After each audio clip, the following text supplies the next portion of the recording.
This podcast, produced by 18 to 25-year-olds, was entirely recorded in the year of 2020 over Zoom calls, down the phone, and through WhatsApp voice messages. For this reason alone, audio quality may vary. Enjoy the ride. This is the higher frequency. Hello, welcome.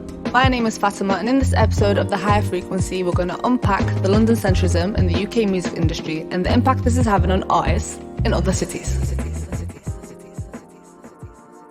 Now I'm a Manny girl, alright? I lived most of my life in Manchester, but I did move to London for uni. And I remember whenever I tell anyone else from Manchester, the first thing they'd say was, "Hey, Bugsy Malone, 016 man, Manny on the map," which was cool, but it had me thinking, raw, is that the only person you know from Manchester?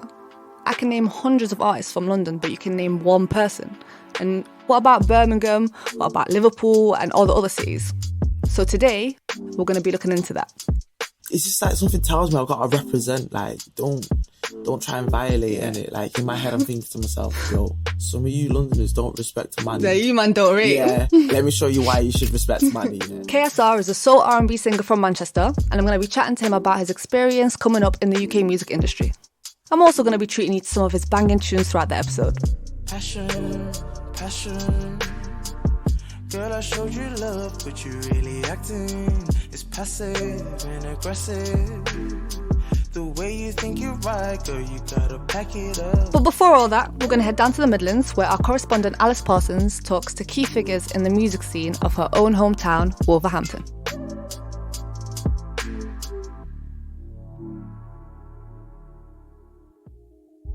The West Midlands has a rich music culture, but if you're a young person growing up in Birmingham or the Black Country today, starting a music career can seem like an impossible goal.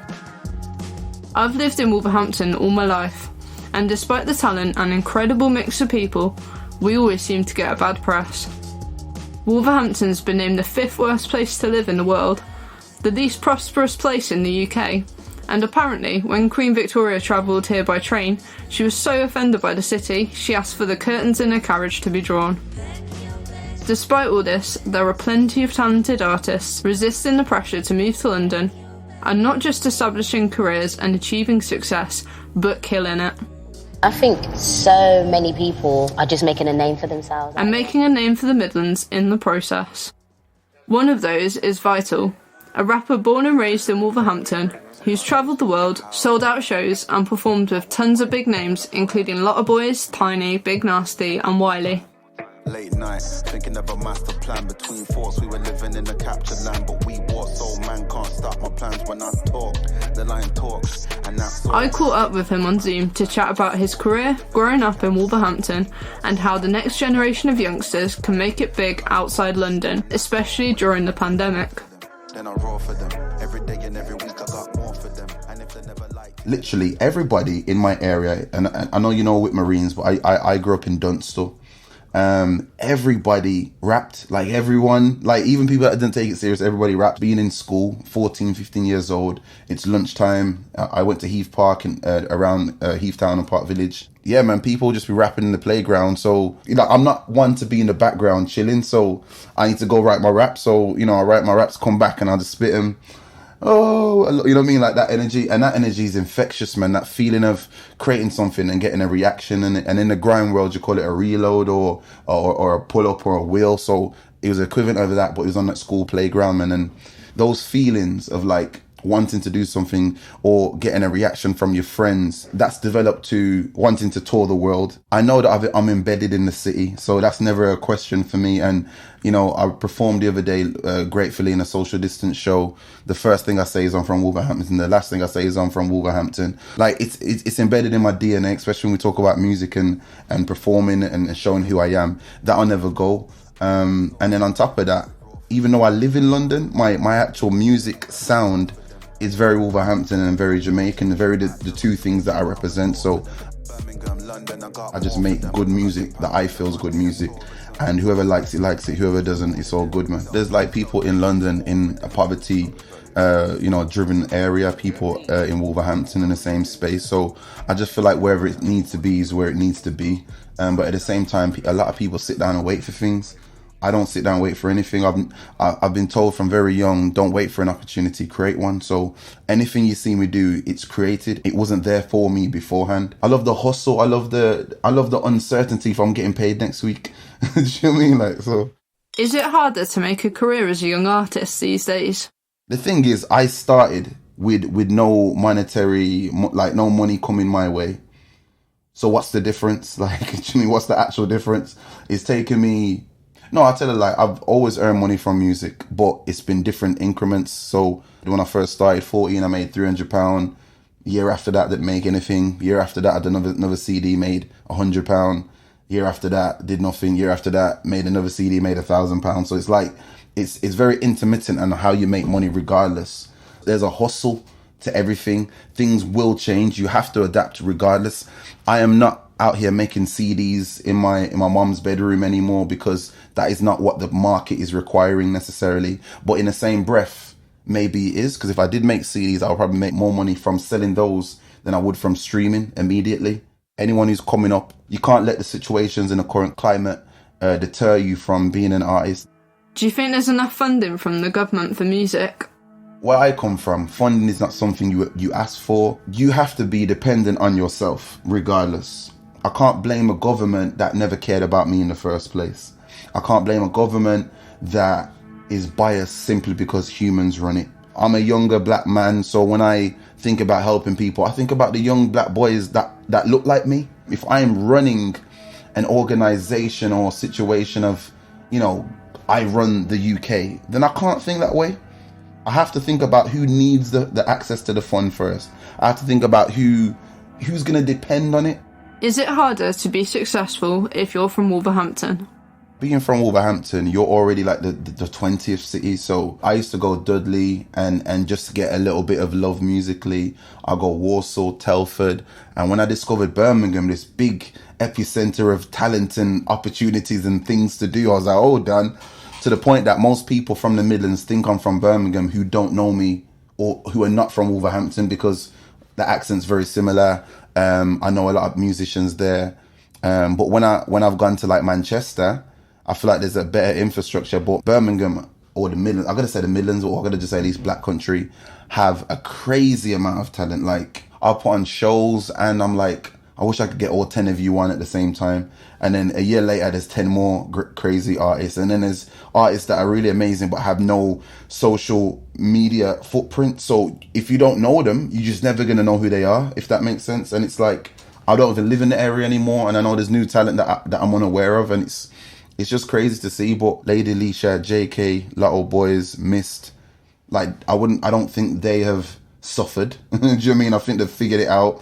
I think they've taken themselves to London when they needed to, and have remained in Birmingham when they've needed to. And I think it's important to just say, cool, your surroundings are your surroundings, but surely you can find £20 to jump on a train to London and speak to someone outside of your area. You know what I mean? So the internet has allowed you to be from anywhere and sell a story or make up a brand for yourself, and people will contact you if you look like someone who has got everything already set.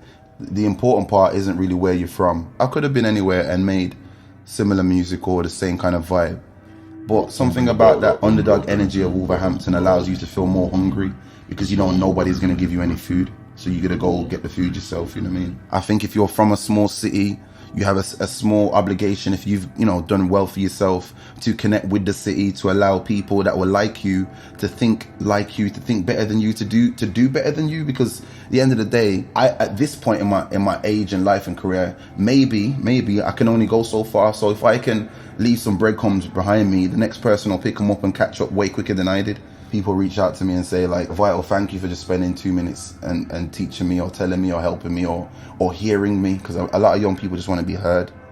Do you think being black has impacted your career?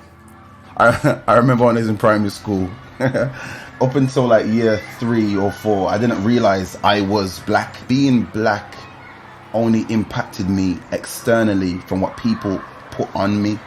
Being black myself has only ever helped me, because like with black comes this strong energy.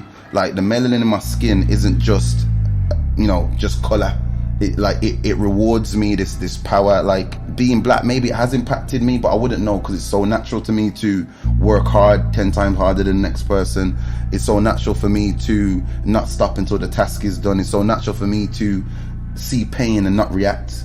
You know what I'm trying to say? So I think it has, and I think if I was the same person with a different skin color and race, I probably would have got further doing less. So that's the saddest part, really. But yeah. What advice would you give to the next generation?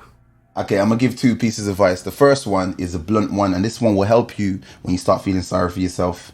And it's simply work harder. Nobody cares. I've heard that for years now, and anytime I'm like, I'm not where I should be, I'm like, well, nobody cares, so work harder. Work harder until someone cares, if that's what you want.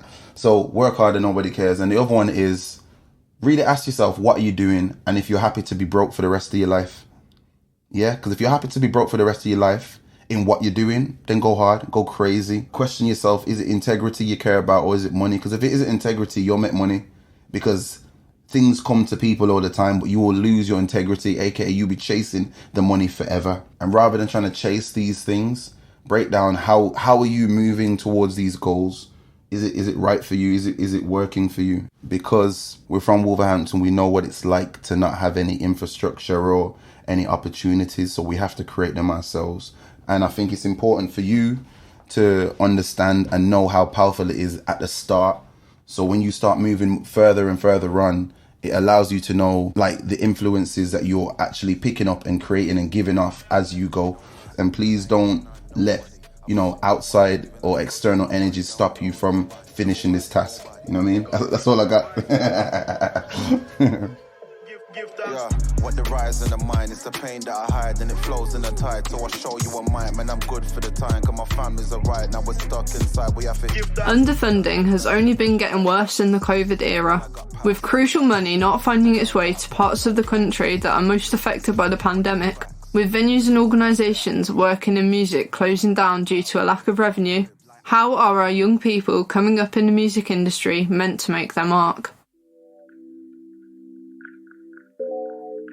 One of the ways young people can receive support when starting out is through youth centres and music projects.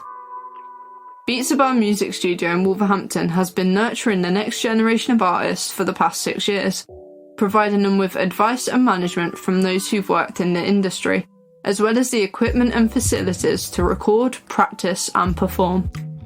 They also run workshops, offer work experience and run classes at schools around the area. I dropped into the studio to chat with John Paul and Ryan to find out what Beatsabar has to offer the youth of Wolverhampton. I am an advocate for Wolverhampton as a city. That's John Paul. I really only want to push Wolverhampton artists, Wolverhampton talent, mainly because I don't feel like there is enough platforms that are solely for pushing them. I see Birmingham, they have their own infrastructure. I see London, they have their own thing. But I feel that Wolverhampton hasn't got that infrastructure, and they haven't got that collective of people who are in every industry, whether it's the artist manager, the promoter, So when people do say I want to be in this music thing, they don't want to have to go to London or have to go to Birmingham to get those opportunities. I want us to have it all in-house. So I do think Wolverhampton has got a lot of talent. We've got the likes of Scarlord, SX, TRC, DJ, all of these big names who have all come from this city. Coming into this place, like I said, they've made me feel welcome as a family. I ain't had no problems since I've come up here. That's Ryan. Yeah, I've met loads of wonderful people. They've helped me, I've helped them, and also, I've seen them do some amazing things as well. Even growing up, I used to hear Wolverhampton's name a lot, but like I said, it's like people just don't get credited enough. So that's why I make it an effort myself, knowing where I come from as an outsider, what I've heard, what I've seen growing up, and make sure it gets the recognition it needs, because this studio has helped me. I went on a music video shoot. When I shot a video shoot for Georgia Smith. Now, I'm not really the greatest with certain, admin side of stuff. So this is where I come and phoned John and said, John, can you help me with this? You know, I was a bit mazed, like I've come back like, wow, where you been? You know, I just come back out of the blue with something like this. And then he helped me, you know, get paid by telling me what I needed to know, invoicing. So so then that's when I had a conversation with him and said, look, whatever I'm going to try and do, can you help me with it? And then that's when we've ended up basically just emerging together with what he's going on and what I'm going on with. And that's how I got involved with Beatsabar. It was a saying that he said when I met him, actually. It was called Before the X Factor. And I get that feeling when you come in the building, because you got a studio, you got a radio station, and you've got rehearsal rooms, as well as a dance studio, and you've got a place where you can actually perform live with a proper system. So to me, that's just a circuit of, it's like a factory already built for stars to come out of, you know what I mean? So that's what attracted me to it, to carry on pushing what was already here. Do you think the council does enough to help young musicians in Wolverhampton?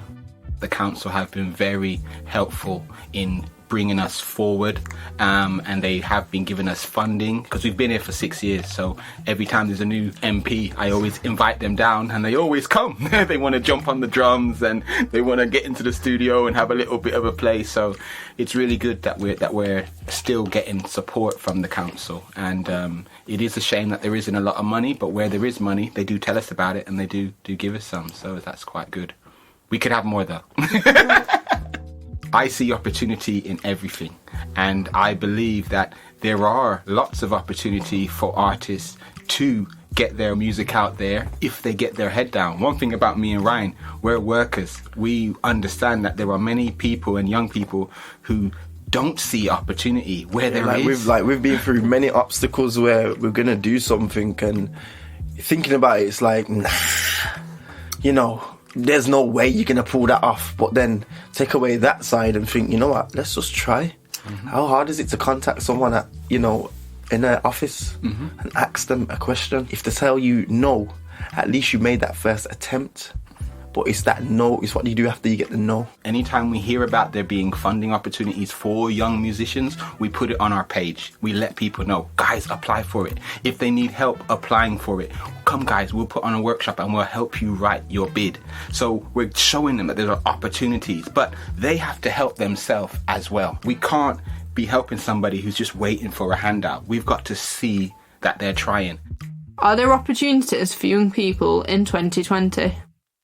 There's no structure in Brum, let's just be honest. There is no structure in Birmingham. For an actual singer, there's setups for them. But it's the narrative for the rappers, and I think this is where it needs to be clear, that there's nothing for rappers in the place. When it comes to the urban scene, there's nothing for urban people. If you want to be very clear, if you want to talk about black people, I don't think there's nothing for them in Birmingham. But I will also go back to what we were diverging. Sometimes it's the people as well who's not allowed this scene to flourish because of whatever politics behavior, there probably, and then, yeah. So maybe it's a bit of both. Yes, there may not be enough opportunity, but then there may not be people taking their opportunities as well. So there is opportunities here. You know what I mean? Like, you can't.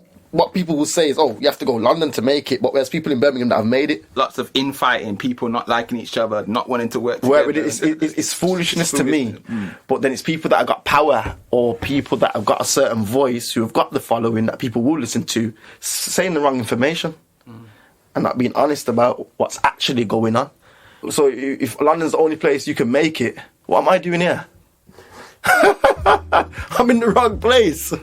But that's a lie, because I know I've seen many things happen, whether it's Brum, Wolverhampton, other areas. Things have happened. I've been in contact with people where I've had to get a contact from London about people about my own area.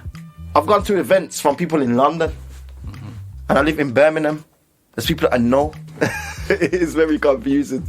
Come to Beatsabar and we will show you where you can learn, because that's the first thing. You have to learn, and also work on your craft as well. Yeah.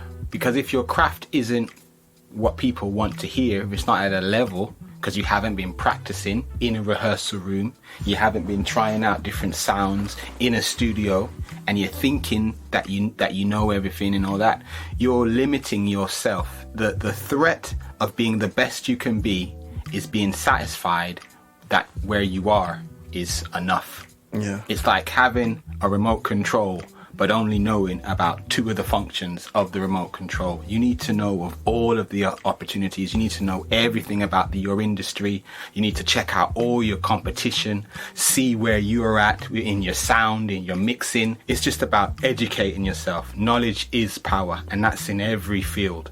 And getting experience as well. You have to get the experience. Like most things you want to do, it's not theory. Yeah. Like me, I love to give people experience. So this is why I have to like respect Beatsabar all the way, because they actually make me go out there and do the practical side of stuff. Exactly. We don't just talk. We don't just talk it to me. We say go and do it, and that's why I've been able to be more confident in myself. Yeah. The theory thing. It ain't always. It's not always there. So if we was to bring a young person in now, they'll speak to John. John will teach them, what they need to know about the studio, songwriting, setting up your PRS, social media content, having content, just all that. And then when they come to me, go in the live field. I'll just put you through. Some people in the music business say you only get one chance. I'll give you many. Yeah, but don't be late though. But don't be late.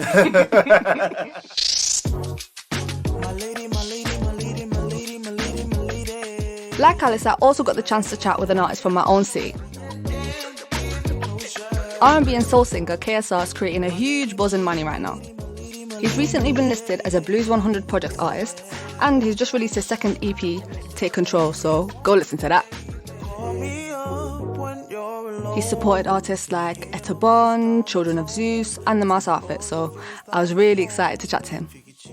Introduce yourself, tell us a bit about yourself, and who you are basically and what your sound is about. And my name is KSR with a box brackets and spaces. I'm from Manchester. I'm 22 years old. What else? And I'm an R&B and soul singer. yeah, you've got a new EP out, right? Take Control. Yeah, I do. Yeah, I love that. I had to listen to it a couple of times. It was sick, giving me really slow, Frank Ocean-y, that kind of vibe. How would you say Manchester has influenced your sound? A lot. You know, I can name the likes of King Kai, Children of Zeus, Berry Black, Lay, Full Stop. There's so many artists from Manchester who have influenced me in so many ways, from lyrically to vocally. From time to time, you can actually hear it. And then when we do collaborate as well, it's even a better thing because we kind of bounce off one another. Yeah, you get each other's vibes on the same wavelength sort of thing. They started off just recording music at home. You know, I had a small little setup. And then I just started recording, putting up on SoundCloud and stuff. And then eventually, Children of Zeus got a hold of it, you know. So then from there, it was oh, we're going to take you under our wing.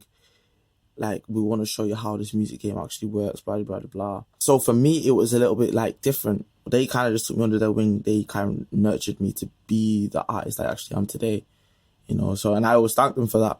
What would you say is special about the Manchester music scene? So the London music scene, everybody in the UK is familiar with that. Whereas with Manchester, only if you're from Manchester would you get it or would you know about it. So how would you describe it to someone who's not from here? I think it's more in the sense of how we approach a lot of things. So again, musically, I feel a lot of our music is very, very chill, relaxed, but it also tells our own story. It's not the same as if you listen to someone that's from London, for example. But I'm not saying that we're not influenced by that, but I'm just saying that we kind of put our own little twist on our side, I guess. Yeah. I'd say our scene is very small as well and very interconnected. So it feels a bit like a family. Everybody knows each other. You can't hide from one another. Everyone's going to see each other eventually. So yeah, no, that's true, 100%.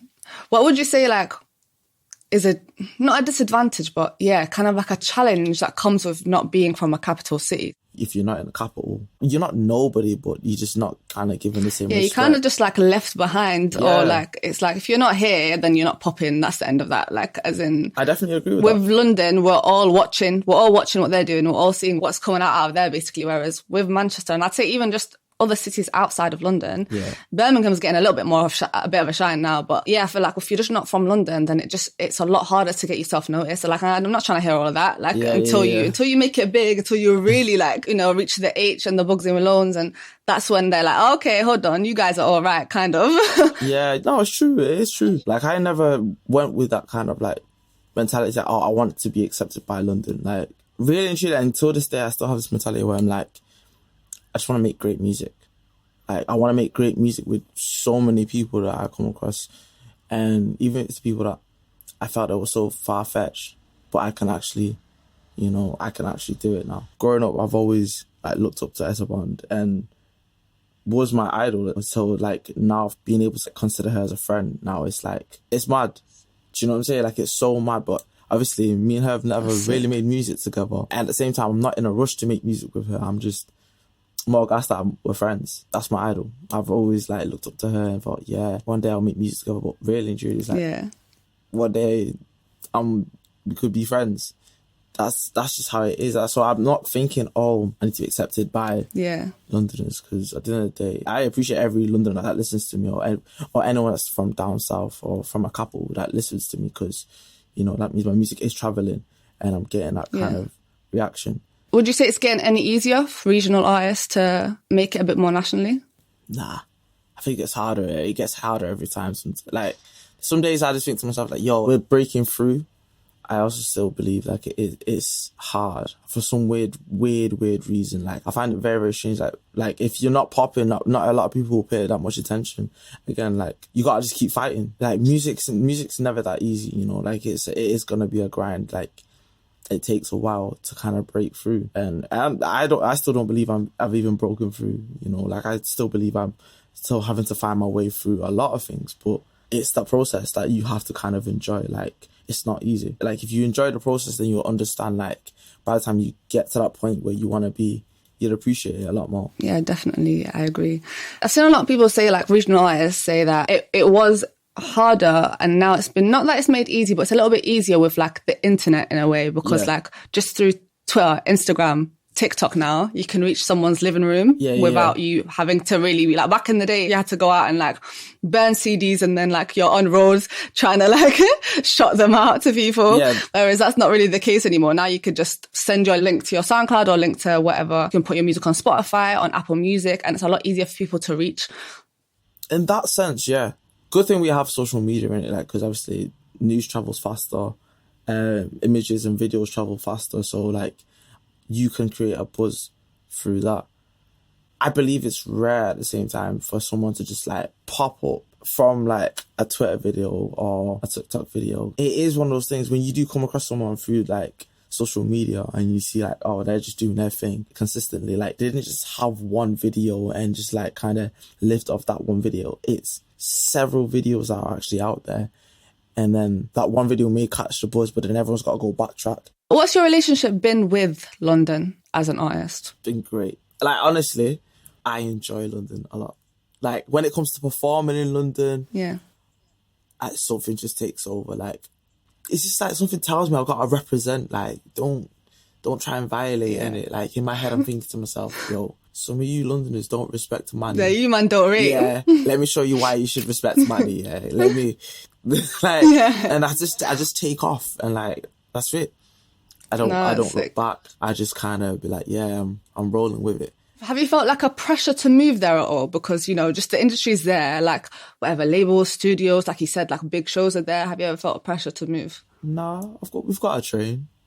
If you want me, let's get a train. If you really want me, just book. Just hit me up. Say, oh yeah, we've got to say, all right, cool, I'm coming. I'm only coming for like a day or two.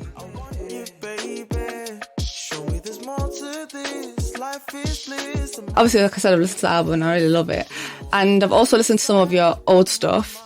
Like, for example, I absolutely love Head Loss, because I'm a big J. Cole fan. Yeah. So I heard the thing straight. I was like, yes, got that apparently thing going on. But what I loved more about that as well is like, I felt I can hear your Manny accent coming through a lot more like back then as opposed to now. Like with a new album, the accent is watered down a bit. I'm hearing a bit more American. So what's going on with that? Like, do you know what? Even when recording it, like James, my manager, I was like, yo, I cannot hear the Manny accent.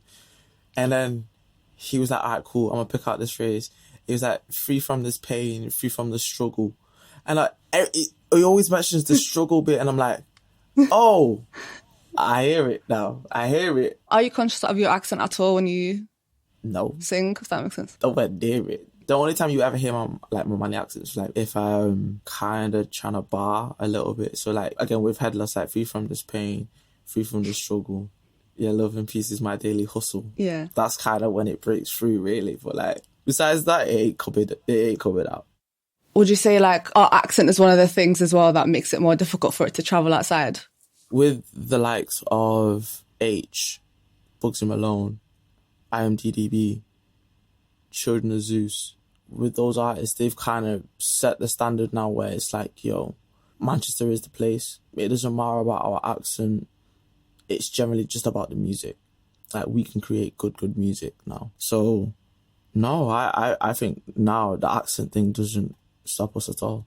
A lot of people do find our accent like very attractive, so I'm happy with that. But we can still get the kind of a bit of heat, you know. Yeah, you know what? It depends on how strong. You know, some people have the mad. I don't think neither me or you have a very strong accent. But you know what? Let's go back a bit. Tell us a bit about how you started out. Yeah, I started when I was 17. I've sang all my life. Like, started singing when I was like 4 or 5. When I was like 17, obviously I bought my whole like music equipment.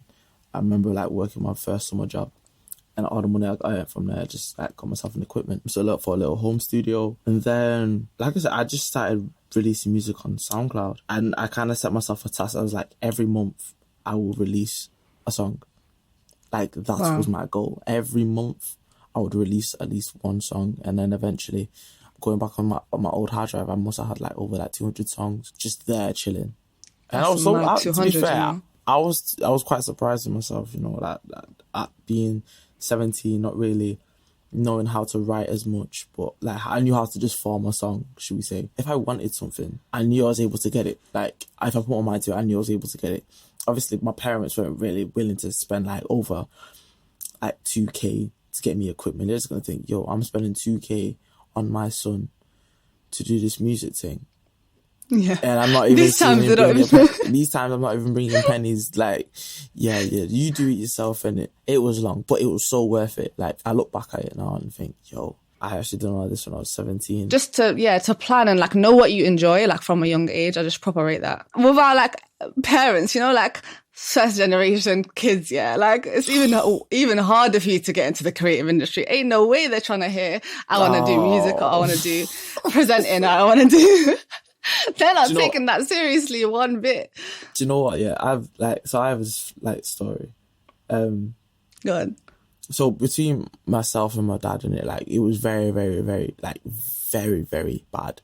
We're good now, and I'm always down to talk about what happened between me and my pops. Like, week in and week out, he was always telling me like, you go to university and blah blah blah. Yeah. And I remember, so obviously I signed up, went to university for the term, and I remember coming back home. And I was like convinced I'm not going back. Like, I remember even telling my tutor, I'm not coming back. Like, I'm done. I am done with university. Wow. I'm pursuing music. That's it. And that's actually what I said. You're going to see me doing tours, blah, blah, blah. So I remember coming home. I didn't tell my parents. I didn't tell anyone. I just didn't go in it. So like, I remember waking up the next day, looking up in the ceiling, and it's like, yeah, I'm staying in bed. Forget it. I'm just staying in bed. So my dad's coming. He's like, oh, have you not got uni today? I was like, I do, but I ain't going. I'm going to be real. I'm not going. And, you know, from there... That's brave, you know? Nah, I know it's brave, but, like, I was very assertive. Like, music is just, for me, I'm not doing university. Like, I'm not putting myself through debt to then, like, feel like I may not even get the job that I actually wanted. Well, for him to be like, oh yeah, my son's in university doing this and that. I wasn't about that. I don't want to be like kind of a trophy for my pops to kind of show off in that kind of way. If I'm not happy in that sense, I feel like honestly, I feel like we have the same dad. Yo, so we're not in. I quit. I literally just quit on uni. And then a week went by. I'm doing tours. I'm doing my first tour. Oh my days, straight away? Yeah, straight away. I did it with... No, that's sick, man. You got to prove your point mad quick. Super quick. Super quick. Like, I was supporting the Mouse outfit. And the class that I was in university, all of them turned up. Like, I was like, yeah, this is me. It's my job now. This is what I do. Off the back of that, what advice would you give to like young people going into the industry now, like who wanted to become an artist, especially ones from Manchester? I say... be yourself, innit? Like, at the end of the day, nobody likes someone that's just fake.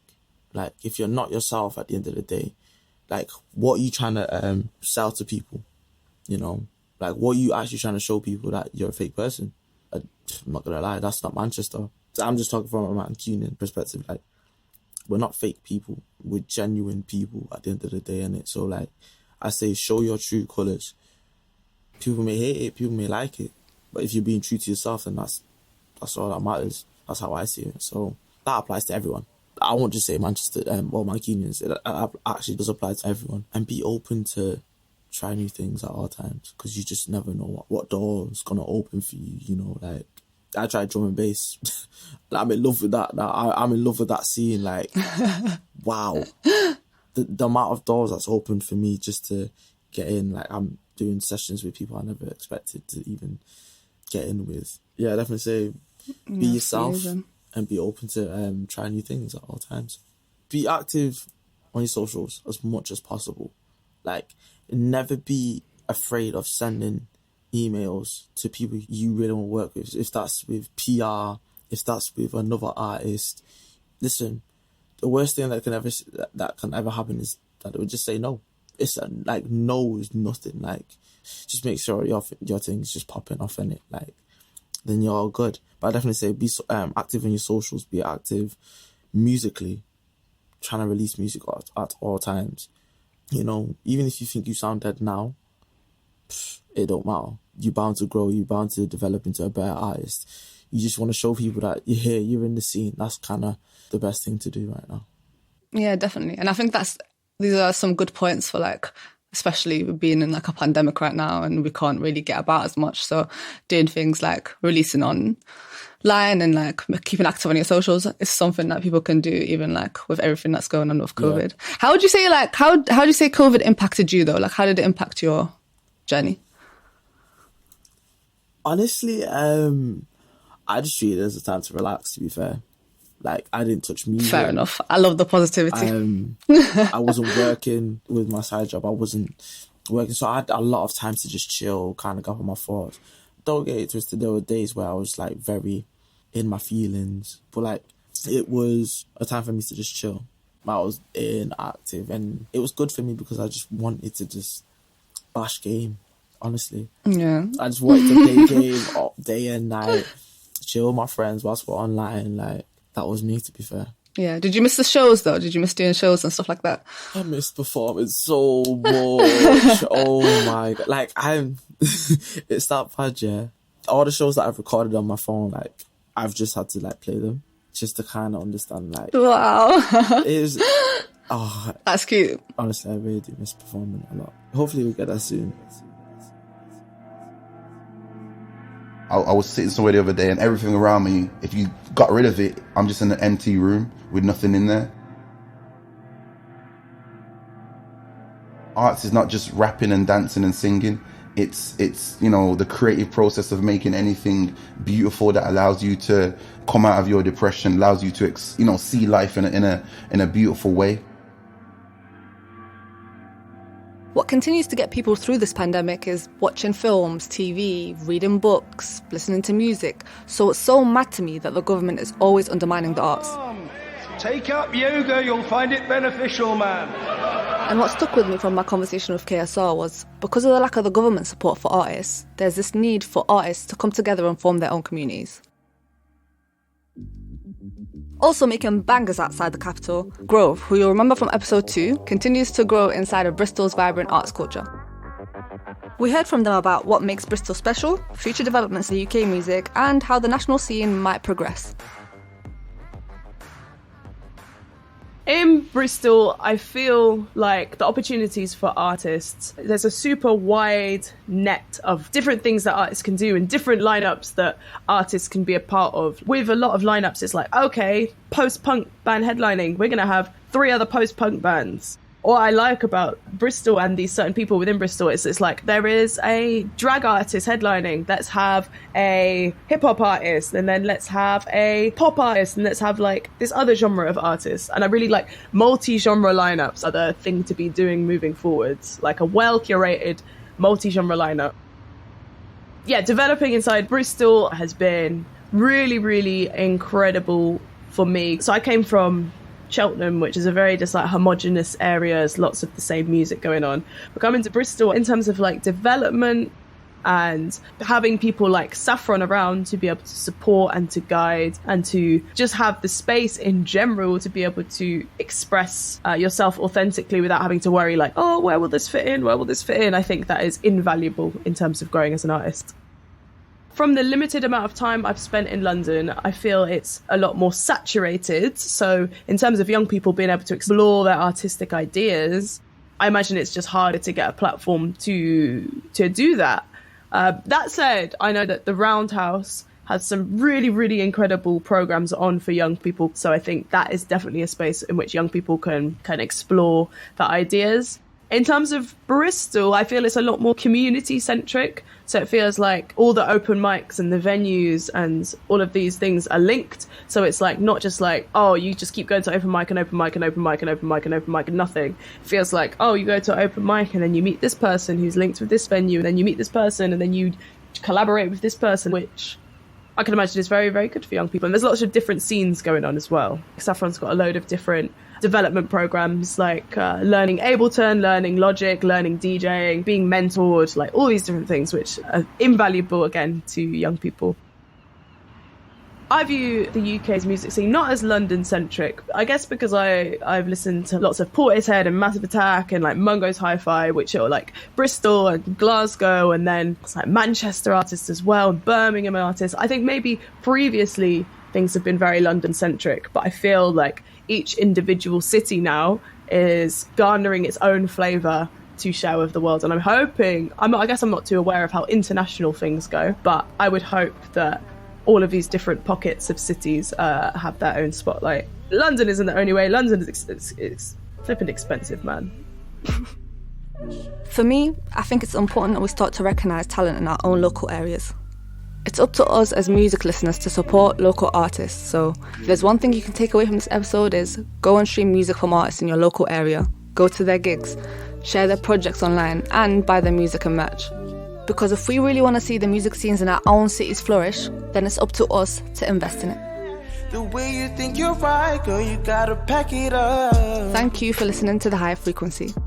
Thanks so much to KSR, Vital, Beatsabar and Grow for chatting to us on this episode. My name is Fatima Rahouma. Big up our journalist Alys Parsons and our producer Tara Lily Klein. The Higher Frequency is a youth music podcast led by Femi Oriogun-Williams from Boldface. Notion Magazine is the official media partner. Next time on The Higher Frequency.